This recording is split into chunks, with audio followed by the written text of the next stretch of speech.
Number 1. There's an abandoned and boarded up World War II fort in the southern part of Belgium that we often sneak into with the scouts. Getting in there requires scaling a sheer wall where we've placed anchoring points for ropes and climbing gear next to a relatively busy road. So you're being super quiet, making sure no light is shown and cowering every time a car passes by so he doesn't spot you with his lights. The atmosphere is set. The moment you enter, it's like diving into water. Sound stops, and the entire place is at a constant 14 degrees Celsius, with a slight breeze passing through. The tunnel is barely large enough for me, slightly broader than the average person, to pass without turning my body sideways. The tunnel is just high enough to work up a decent gait while hunched over. If someone ahead of you blocks a passage for a moment, the breeze stops, and it feels like the entire tunnel network takes a breath. Because of the way the tunnels are constructed, they echo in such a way that your own footsteps seem to be coming from behind you. They also seem to take one more step than you do when you stop. Of course, we don't allow the guys and gals to take any source of light in there, so it's pretty scary overall. So I'm in there, posted at a side passage to ensure everyone takes the same path and doesn't get lost.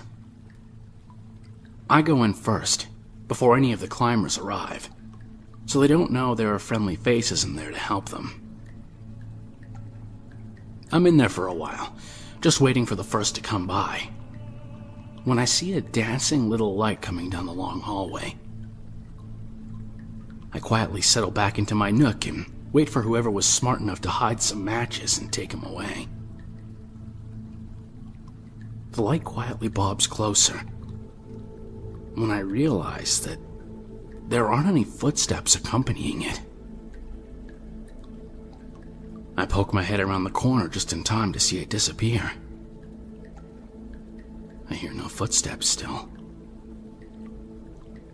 I settle back and wait some more, when I realize that I do hear some scuffling.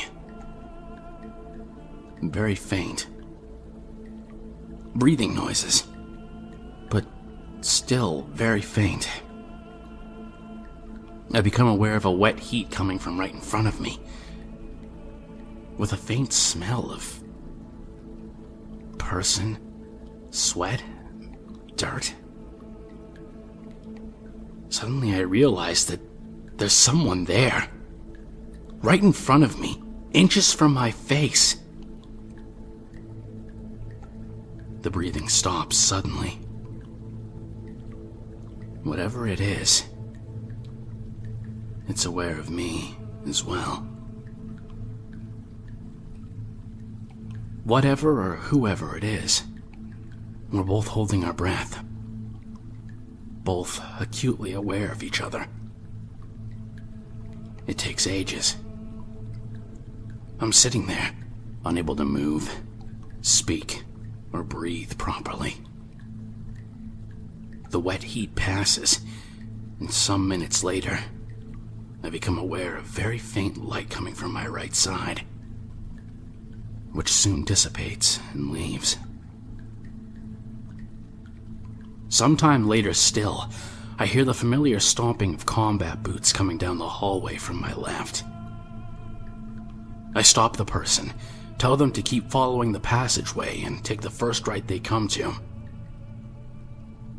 Out of curiosity, I ask who went in first. No one.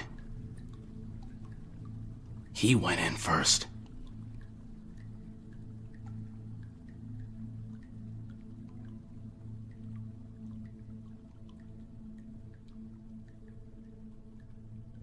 Number 2.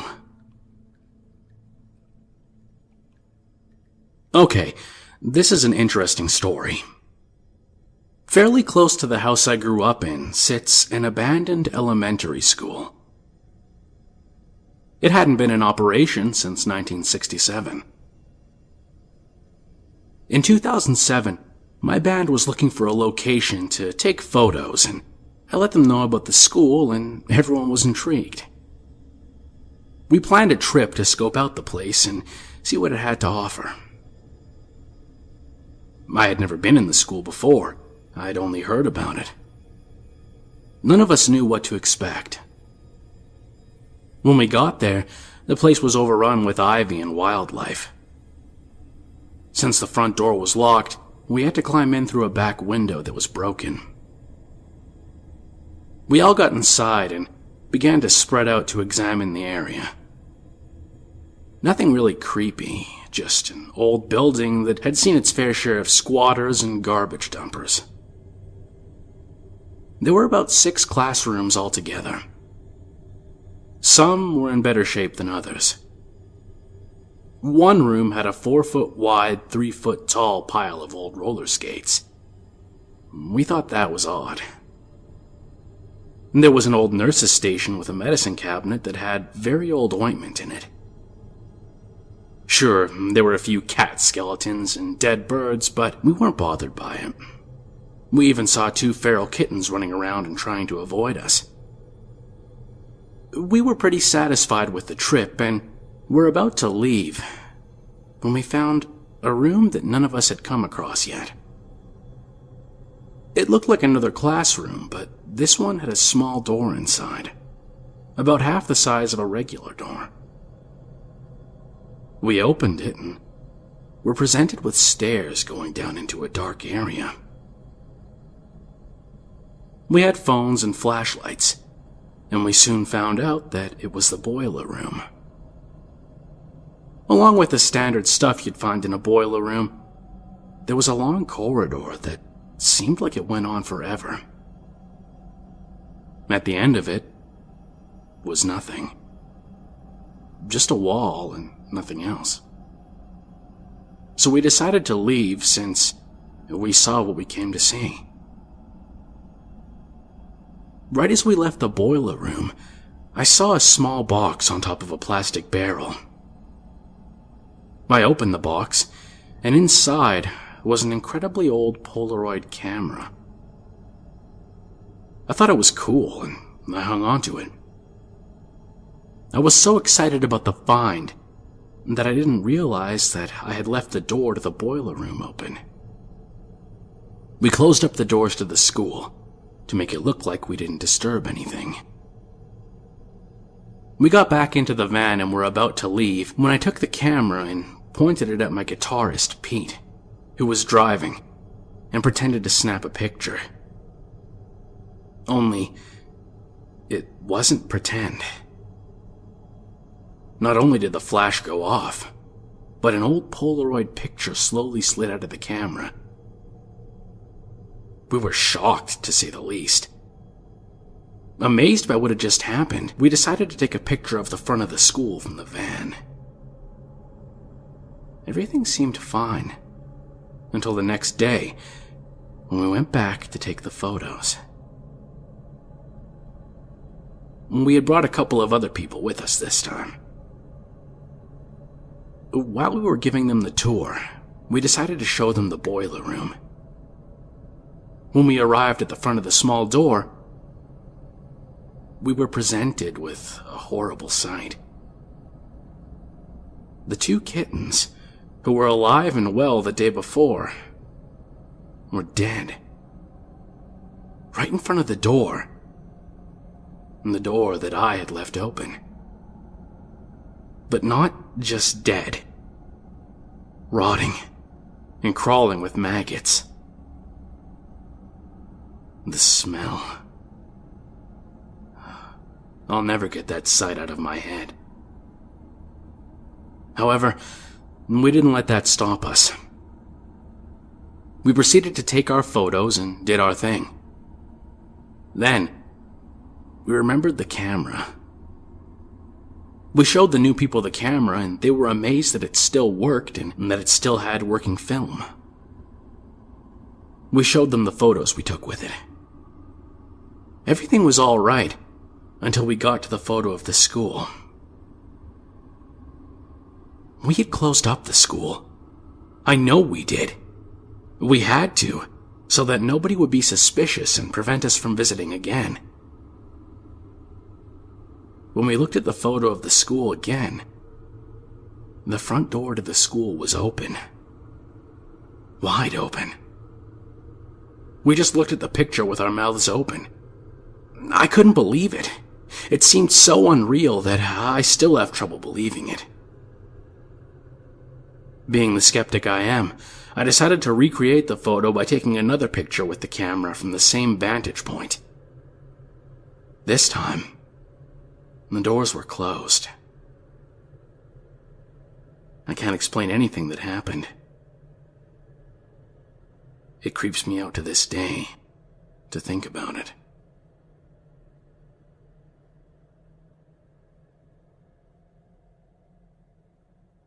Number 3. Every once in a while, I'll go urban exploring with one of my friends. Usually, he just checks out abandoned houses and the odd factory or two. It can be a really cool experience for anyone who's into history or photography or asbestos inhalation. Today, though, he decided we're going to a local abandoned hospital. At night. With just the two of us. Because it'll be more intense that way. And evidently, he's never seen a horror movie in his life. Despite my mild hesitations, we end up getting to this place as it's starting to get dark. We make our way in through a window that someone tore the boarding off of, and my friend gives his usual yell throughout the building, announcing his presence so we don't startle anyone else who might be inside by saying, "We're not the cops, we're just looking around and taking some pictures." By his logic, we're doing a courtesy to anyone else exploring the building who might panic if they heard us coming otherwise. By my logic, we're announcing our presence to every homeless person in the building who might want to steal a camera from two dumb kids. Despite my fears, nothing bad happens. We make it through the building, going through multiple floors and checking out the roof last. We get a ton of cool pictures and take a look at some of the creepy-ass old bathtubs and tables they left in the place. There's some really cool graffiti inside as well, mixed in with your usual shitty tags. The whole building is pitch black, except for a few spots where moonlight shines through, so we literally can only see whatever we happen to be pointing our phones at the time, or by using the flash on the camera. Even though I'm still worried about being murdered, I'm glad I went, and I'm less freaked out as we're making our way back to the window we came in through. We get back to the room, and I hop out the window first and have my buddy pass me the camera. As I take it from him, he starts climbing out the window, and a soft voice from what sounds like 10 feet or so inside the building says, "Wait." I look around my friend and can just barely see a silhouette standing in the doorway from where we entered the room. Now, I'm not proud of what happened next, but in that moment, the force with which my butthole puckered propelled me away from that building with enough forward momentum to last until I was at the edge of the property back towards the road. My friend followed after me quickly, more so to laugh at me than out of fear. He didn't seem to be too worried about it, though he agreed we definitely weren't going back. I know this isn't the most exciting story, but what terrified me at the time was that I was 100% sure we were alone in that building. It was dead silent aside from us. The fact that the man waited until right as we were leaving horrified me, as it made me realize they could have been watching and following us throughout that entire building. Just listening to us talk. Watching us take pictures.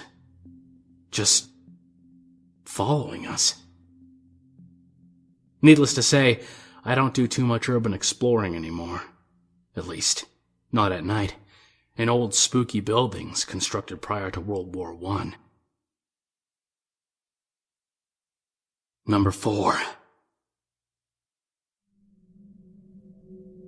Although it's technically not urban exploring, as a former electrician, I think I can still share one moment from a job I had to do about 13 years ago. Me and my job partner were called out to a larger restoration job that was being done to an older house from the early 1900s. The house was, until this point, a family-owned house which had 2 owners since it was built. And the last owner was an old lady who had passed away there whilst being the last person in her family line. Sad story on its own. And nobody could take over the house. So, the house got auctioned to a younger couple that bought it for an insane amount of money due to how large the house was. But it was now time to get the old house up to modern standards, which included a completely new installation from scratch, as the old cables around the house were the type of cables that were insulated with black cotton and fastened with handcrafted wooden clamps. While working in the first floor was quite easy, as the entire installation process was made to fit inside the new well frames that the carpenters were setting up, we eventually had to move on to the second floor and prepare for setting up a new intake from which the attic would then pass down to the new main fuse box on the second floor. We opened the hatch to the attic, and while using the flashlight to look up there, we could surely see that the attic was very cramped. So, the smallest of us would have to go up there to fix everything to get the intake cable settled while removing the old one. As you might guess, I was the smallest of us and had to do that shitty job of going up where nobody probably had been for many, many years. So I decided to grab a lunch break and mentally prepare myself for what I expected to become a pretty shit job. After eating, I grabbed my flashlight and tool belt and started climbing up the stairs. And while climbing upwards, I noticed that the smell, that we thought was pretty much old people smell after they die, was getting increasingly stronger. But I had to continue. So I got to the top and crawled myself onto something stable when I got up, while noticing the smell up there was pretty damn bad. So I grabbed my flashlight to look around and get somewhat oriented about where to crawl. Looking forward, it seemed like a pretty straightforward route towards the intake point that I could see in the distance, but out of curiosity, I wondered if there was anything up there, so I looked to my right, only to light up 5 carcasses of what once was the old lady's cats that probably had died. One of them was more or less intact, whilst being visibly partly eaten by various insects, or whatever eats such stuff, while 2 of them were more or less just rotten dried skin and bones. At that moment, I absolutely regretted my decision to eat lunch, as the sight of this, along with the realization about what I had smelled all along, being these dead cats, I immediately threw up on the spot before very swiftly noping the fuck out of there. After some talk back and forth, we came to the possibility that the old lady had been throwing her cats up there when they died, one by one. But we'll never know for sure since the lady had died. The new owners had no idea about this when buying the house, but our company ended up denying to continue the work until the attic had been cleaned appropriately. This apparently took them about a month to complete. I guess there aren't many companies who want to deal with that kind of nasty stuff, but my partner at work ended up finishing the work on the attic afterwards, as he felt kind of bad for me. In the end, I decided to not continue being an electrician anymore, as this was not work I really enjoyed doing, especially not after that event. Number 5. I'm an avid urban explorer and don't usually come across anything out of the ordinary, since in my hometown, everything that was being discovered was mostly by me and my friends. There was one time, though. While attempting to find the Burrow of the Beast, which is apparently an underground tunnel system that was suspected to be around the area where a child was kidnapped named Michael Dunahee. His disappearance was huge for Canada back when it happened. Anyways, we eventually narrowed down the entrance to a 3-block radius and searched for a few hours before finding it, just after sundown. We managed to get inside and put the manhole cover over top before anyone saw. The tunnel was just big enough to walk in, and skinny enough that my hands were pressed up against the walls and my ears. We had one friend stay up top, and me and my buddy Tom headed onwards for some time. We had been walking for almost an hour in ankle-deep water. It had rained that day, and we eventually came to a left turn that led us into a larger open area, which then led to a fucking normal-looking household staircase. And we were about 50 feet underground by then, I'd say. Now, this staircase went so far down that we couldn't see the end. We walked for a good minute before Tom said he felt weird, as did I. There was just this weird vibe, knowing that no one had gone this far before. We got a photo of this staircase, which I'll try to find to post in this, but as we walked up the staircase, all the water stopped flowing, and the wind stopped. It was as if someone, or something, was blocking the tunnel. We didn't really know what to do, so we just kept walking. Eventually, we made it back out, and according to our time, we had been down there for just over 2 hours.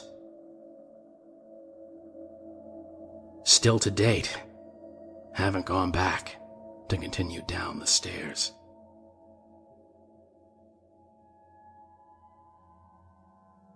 Number 6. A week ago, I moved from Okinawa, Japan, back to California. I was there due to both my parents being Marines, and we were just stationed there for 4 years. Ghosts and spirits are common beliefs in Japan, so things such as temples and shrines are everywhere. Lots of lands are sacred as well. But I chose to go to Aokigahara Forest one last time before we left. Stupidly enough, I went by myself, because if you've ever visited or lived in Japan, it's one of the safest places ever. Also, my friend Julie from Shatan High School had hung herself there, so I wanted to pay my respects and leave a few gifts for her. Though, as I went to the forest, it was night, and I remembered setting up my tent and finding the spot where my friend had passed. Before I was getting into my tent, I heard a couple of noises, but wasn't scared as I already expected there to be several animals, and my mind was probably playing tricks on me. Though I stayed up a few minutes later and heard whispering and a branch crack behind me. I turned on my flashlight and didn't see an animal. I had a small military knife my dad gave me and trained me with, so I grabbed it and went to go look in that area 5 feet behind me. When I got to where I heard the noise, I heard someone scream in the distance. I was going to run back to my tent to call the cops and tell them that someone might be in danger, as I didn't want to go there and put myself in danger and not being able to help someone. But as soon as I started opening my tent, I remember getting hit in the back of the head, and everything was blurry until I passed out. I woke up and I was in front of the tent. I didn't remember what had happened at that time, but I thought I just fell on the rock next to me since it had blood that was flowing from my head on it. But there were a ton of lit lanterns surrounding me, and when I fully gained consciousness, I noticed that my hands were bound with 2 zip ties. Though I was aware, my vision was still blurry, so I was trying to get my vision back to normal and didn't even notice the person walk up next to me. I only realized it when he said, "He's awake," in messy English. I kind of yelped instead of screamed, but I was still terrified. I said aloud that he spoke English, but he didn't reply. He just yelled. Over and over again until I heard several other screams. It was when I heard a woman scream that I remembered that was the last thing I heard before I woke up like this. I didn't know how long I was out, and I was scared that I'd been violated or cut, but everything was normal at that point. After what had seemed like an hour of screaming every so often, a group of people emerged in Japanese spirit masks. The only one unmasked was the middle-aged man that I heard spoke English. I knew that I was in more danger, but during that entire time I was trying to find my knife. I found it but couldn't reach it. It was next to the man who was disassembling my tent. The people who had just arrived all came up to me and touched my face and hair. Thankfully never my body. At least, until the original man came up to me and quickly cut my arm.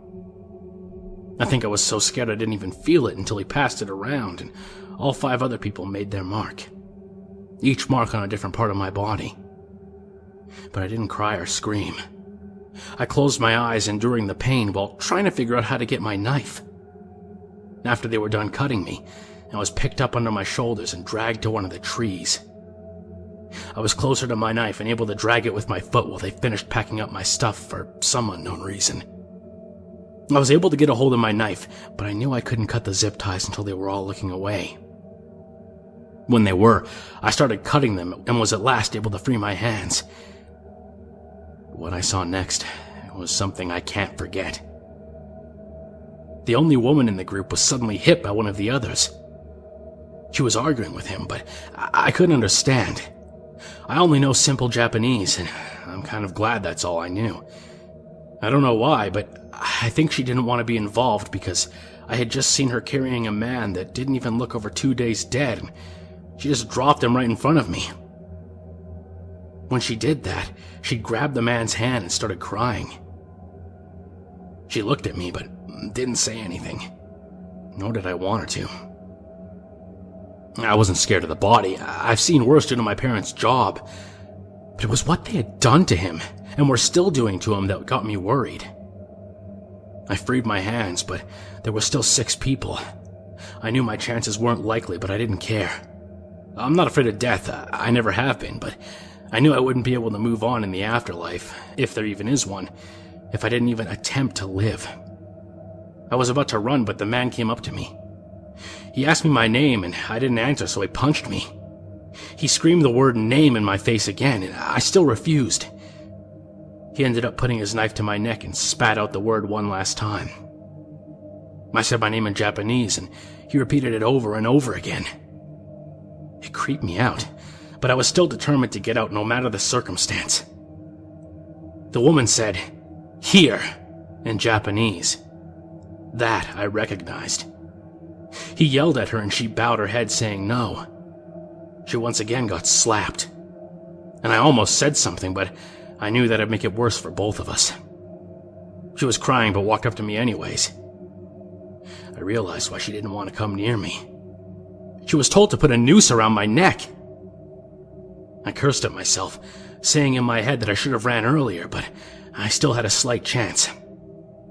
The man speaking terrible English walked up to me and squeezed my face. "Jump," he said. I was dumbfounded. All these people wanted me to kill myself in front of them. All I was thinking was, do they get off on this? Or what about all these people that have died here, and their friends and family said they weren't suicidal and just came to pay respects or visit? Is that what happened to them? I refused to do so, so I put the knife against my throat again. This time he dug it in, and I could feel blood dripping onto my shirt. I yelled no in Japanese and could tell that he got really mad as he grabbed a smaller-looking knife and stabbed it into my thigh. I almost fell off the small rock that was holding me up. I knew I wouldn't be able to do anything if he hurt me again, so I took my chance. I moved my arms and I cut the hand that was gripping my face. He screamed, and I got the noose off my neck and ran. It was dark and I had no flashlight. I knew I was at least half a mile away from the parking lot where there were typically police patrolling around. I literally ran for my life. If I hadn't been here before and memorized paths, then I would have gotten lost immediately. I saw the parking lot after like 10 minutes of sprinting, but I was tackled. I still had the small dagger knife thing in my leg. I didn't pull it out before in case it punctured something, but I figured if I was going to go out, I was going to take whoever this man was with me. So I pulled it out. I almost didn't feel it due to the adrenaline. Before I was able to get this man, he did get me in the side of my stomach as he cursed at me, but I returned it. I know it didn't kill him though, because I knew what I was doing in terms of wielding a weapon. He started crying, and so I strugglingly pushed past this easily 200-pound man. I wasn't able to sprint anymore, but I forced myself to limp the last few minutes of the parking lot. There weren't any cops around, but I knew there was a street full of people nearby. So I left and waited in a crowd of people. but I didn't let anyone know I was injured because I didn't want them to find me. But I was losing blood, and knew I'd have to let someone know if it got too bad. Thankfully, 2 cops came around and I ran in front of their car. They didn't know what was going on until a bystander who spoke English translated for me and went with me to the hospital himself. The cops went to go look for them and found the area I was in as I put it on a map I had for them. They found all the lights that were surrounding me earlier that night and my blood on the ground. They also found my knife with the blood on it from the man, but they couldn't identify him. I left the hospital after 3 days, but there was something that always stuck with me. I wasn't just in that forest for a night. I was there, unconscious, for 2 days, and I had an anesthetic drug in my system that should have made it impossible for me to escape. I'm sure my background helped, but that still wasn't the scariest part. They said if I hadn't been persistent enough to get me stabbed in the leg, I likely wouldn't have been aware enough to escape.